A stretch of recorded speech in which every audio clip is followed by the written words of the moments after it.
السلام عليكم ورحمة الله وبركاته. ازيكم حباتي؟ عاملين ايه؟ يا رب دايما تكونوا بخير وصحة وعافية وستر ورضا من الله. نسمي الله ونصلي على الرسول. بسم الله والصلاة والسلام عليك يا رسول الله. اللهم اني اسألك التقى والعفاف والغنى والستر ليا وليكم ان شاء الله والرضا. يا رب دايما تكونوا بخير وصحة وعافية وستر. النهارده جايه لكم بقى بايه؟ بفيديو حاجة حلوة بقى ان شاء الله. هنعمل مع بعض ايه؟ كيكة حلوة. كيكة بايه؟ مكوناتها 3 كوبايات من الدقيق، 2 نخلتهم اهو دقيق عادي اللي هو الابيض ده متعدد الاستخدامات، وهحط عليها كوبايه من الدقيق الذره. هنغير يعني شويه دقيق ذره. هخلط الدقيق العادي مع الدقيق الذره. هنحط كده كوبايه عشان الدقيق ميطلعش بره وتنخلي كده بالكوبايه. طبعا المكونات التانية هقول لكم عليها اهي.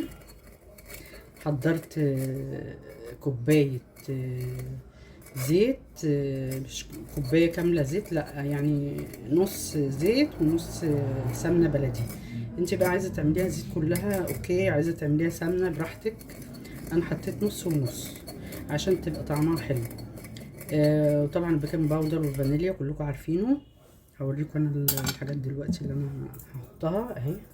المكونات دلوقتي بننخل. المهم جدا تنخلي الدقيق عشان الكيكه تطلع معاكي مظبوطه وناجحه ان شاء الله باذن الله. اهو بصوا لما تنخلي الدقيق. طبعا انا جايبه الدقيق ده بصراحه جايباه من عند العطار، معرفش بقى يعني هجربه يا رب يطلع حلو ميطلعش مش حلو. لان دلوقتي مفيش حاجه بصراحه، يعني اقول ايه، محدش عنده ضمير الا من رحم ربي. سمي الله، بسم الله والصلاة والسلام عليك يا رسول الله. ادعوا لأهل فلسطين ان ربنا يشيل عنهم الغمة. احنا الحاجة الوحيدة اللي نقدر نعملها وما نقدرش نعمل غيرها الدعاء، اضعف الايمان يعني. ربنا ينجيهم يا رب ويحقن دمائهم. دعوة مني ومن اي حد مسلم مصري الدولة العربية، ندعي لهم ان شاء الله بظهر الغيب ان ربنا يسترها معاهم وينجيهم من اي حاجة تأذيهم ان شاء الله، وينصرهم ويحقن دمائهم. كلنا عارفين ان الحروب دي هتستمر لحد طبعا والله اعلم لحد يوم القيامة. المسلمين مضطهدين، ربنا يحفظنا جميعا واياكم ان شاء الله. اهو كده نخلط اهو الدقيق الذرة. بصوا برضو مش نضيف، لازم ننخله كويس جدا عشان مش نضيف، فيه برضو حاجات مش نضيفة. هحضر بقية المكونات وارجع لكم تاني. بصوا حباتي بقية المكونات، قلنا كوبايتين دقيق وعليهم كوباية دقيق عادي متعدد الاستخدامات عفوا، وعليهم كوباية دقيق ذرة. هنستعمل كوباية زيت وعليها سمنة، يا نص ونص، يا ممكن تحطي 3/4 زيت والربع التاني تحطي سمنة. كوباية لبن اهي. كوباية سكر، عايزة تزودي سكر زودي، يعني في ناس بتحب الحاجة حلوة قوي، انا بحبها يعني لا حلوة قوي ولا مسخة قوي، تبقى خير الامور الوسط اهي. هنحط 3 بيضات، وطبعا البيكنج باودر والفانيليا كلنا عارفينه، وهحط موزتين. هحط على الكيكة موزتين. يلا نبدأ، يلا نبدأ. نجيب الطبق ونبدأ مع بعض اهو. ادي الطبق اللي هعمل فيه الحاجة. اول حاجة بننزل بايه؟ باللبن اهو، بسم الله. طبعا بعد ما تبتدي في كده في اعمال الكيكه بتكوني مولعه الفرن عشان يسخن قوي، عشان كل ما تسخني الفرن كل ما الحاجه تبقى كويسه. هننزل بايه؟ بالسكر. هندوب السكر في اللبن. انا عندي عجان بس بحب اعملها كده، يعني بعملها على ايديا، يعني ان شاء الله تطلع حلوه. يعني الناس اللي ما عندهمش عجان وما عندهمش مضرب اهو بنعمل ايه اللي موجود، يعني اي حاجه عنده اي حاجه موجوده في البيت بتعملي. مش هنقف يعني، هحط شويه سكر تاني يعني لربما معرفش السكر يبقى حلو ولا مش حلو، معرفش. حطهم بقى وخلاص، عشان ساعات السكر مبيبقاش حلو قوي. تبقى كوبايه وتقدروا تقولوا شويه، كوبايه وربع كده. انت عايزه تكتري براحتك.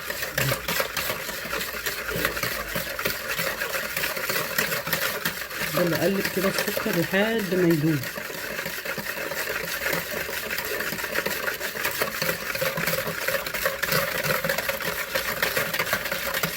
الحاجات اللي هي المواد السايله بنحطها كلها مع بعض، والمواد اللي هي الجافه طبعا زي البيكنج باودر والدقيق والفانيليا بنحطهم برضو مع بعض اهو.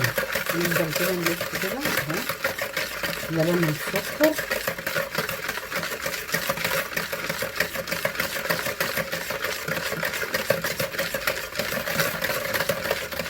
لحد ما السكر يذوب يا جماعه.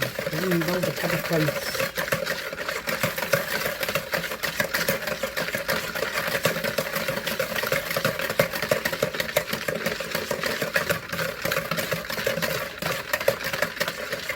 بعد كده هننزل بايه؟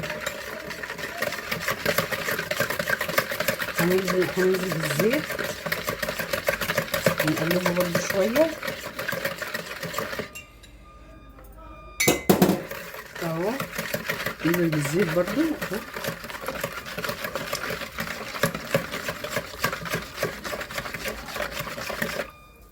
السمنه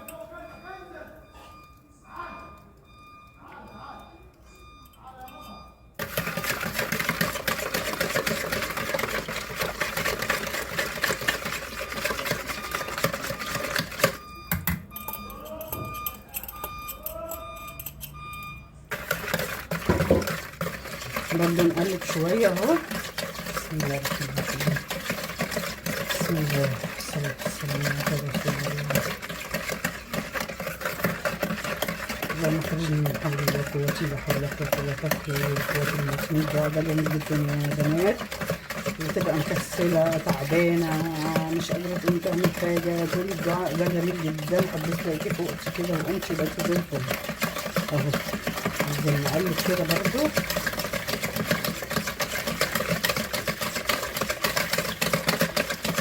واحدة بقى عايزة تاكل حاجة حلوة، بنوتة عايزة برضو تقوم تعمل حاجة أسهل منها مفيش يعني، كلنا ممكن نعملها اهو.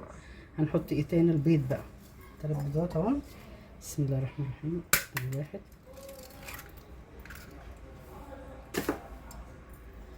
ادي 2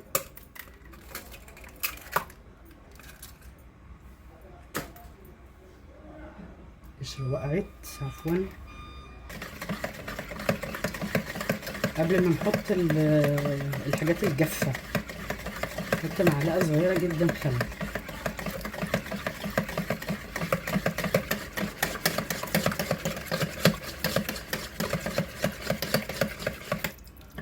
عايزة اقول لكم كده يعني نقطة كده ايه من الخل.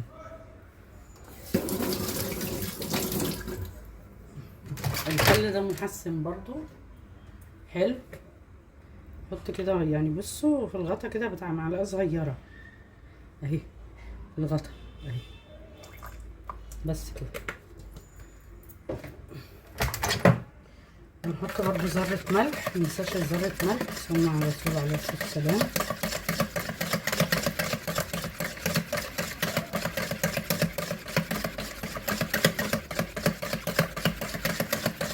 متنسوش تولعوا الفرن يا جماعة عشان الفرن لازم يبقى سخن.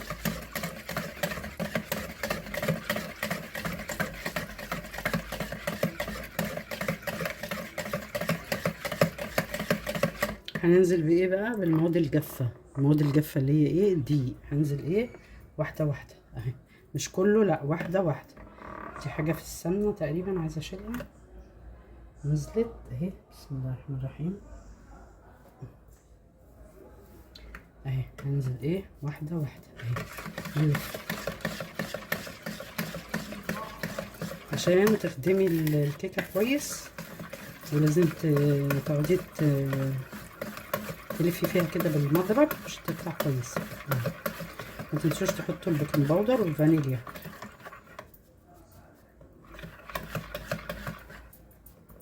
انا هحطها اهو عشان ما انساش، عشان انا بنسى اهو،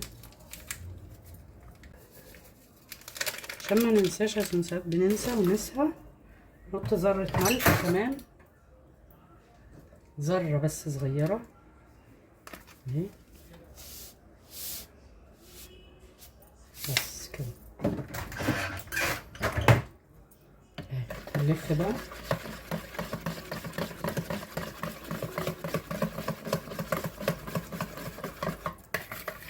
لازم تخدميها كويس بالمضرب اهو.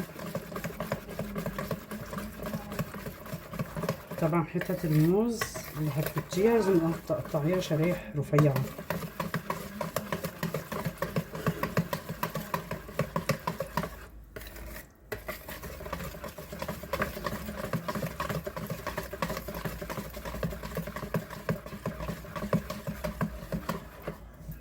واحدة واحدة برضو زي ما قلت لكم اهو. بسم الله الرحمن الرحيم.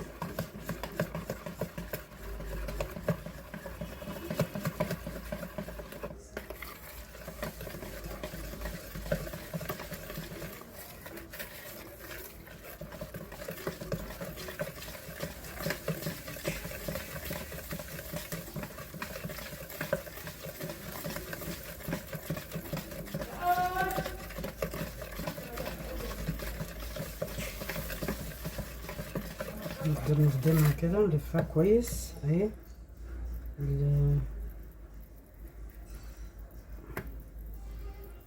السمنة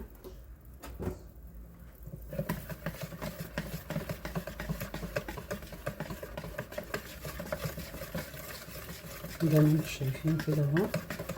بسم الله.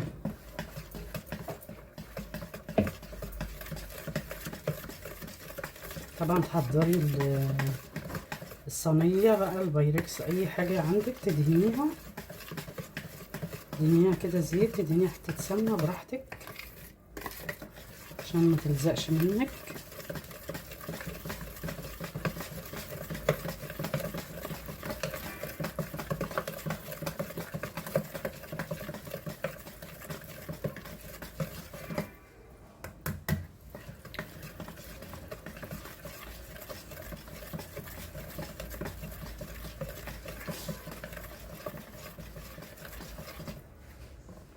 هفضل الف كده فيها شويه وبعدين عشان مطولش عليكم الفيديو ارجع تاني، خليكم معايا. رجعت لكم تاني اهو، عماله الف فيها عشان ايه، لازم تخدميها كويس عشان تطلع حلوه. طبعا ولعت الفرن عشان يسخن، عشان لازم اي حاجه بتعمليها لازم تكوني مجهزه الفرن وانت بتعمليها، عشان الفرن لازم يكون سخن درجه حراره 180. هدخلها نص ساعه، ممكن نص ساعه ل5 دقايق، ممكن اقل، هبشرها يعني. بس المهم ما تحطيها في الاول، ما تفتحيش عليها اول ما تدخليها. لما تحسي كده انها عليت ممكن تفتحي وتكشفي وتشوفيها ان كانت استوت ولا لا. بايه؟ بخله، اللي هو العيدان اللي احنا بنعمل عليها الهمبرجر والحاجات دي، بنعمل عليها قصدي الكفته.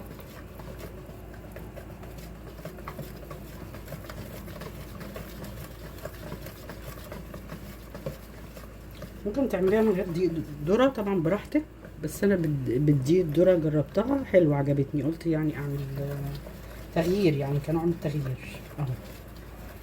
على طول بنعملها بالدقيق. ممكن كمان تعملي نص بيضه ونص بالشوكولاته برضو جميله، عشان الولاد يعني يحبوها وياكلوها يقبلوا عليها يعني، عشان ولادنا بيحبوا كل حاجه فيها شوكولاته.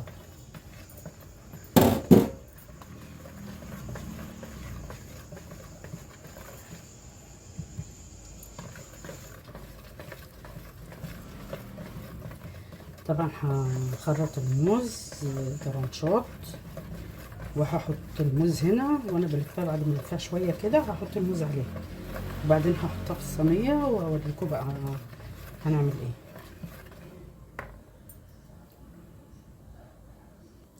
بصوا حبيباتي، ضربتها بالمضرب اهو كويس جدا اهي، مفيش تكتلات مفيش اي حاجه اهو زي ما انتم شايفين اهو. طبعا هو العجينه صفرة كده عشان دي الذره اصفر اهو.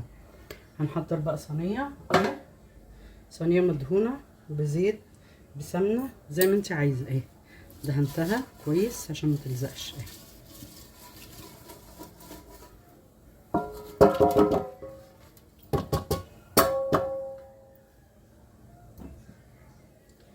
هنحط القطع الموز اهي، هنضيفها على الكيكه زي ما انتم شايفين اهو. اهو بسم الله الرحمن الرحيم اهو. بسم الله.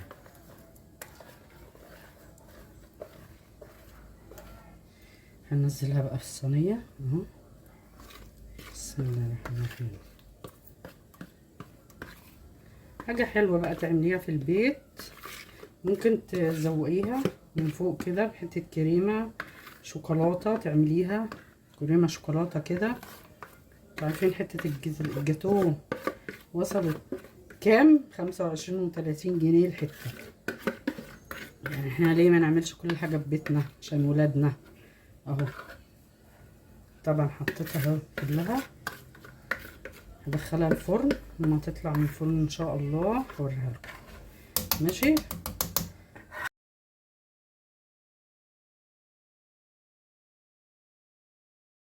بصوا هنا الكيكه بعد ما طلعتها اهي زي ما انتم شايفين شكلها جميله، وجربوا الطريقه ان شاء الله تعجبكم. ومتنسونيش بقى في لايك وشير وسبسكرايب ودعوه حلوه منكم. السلام عليكم ورحمه الله وبركاته.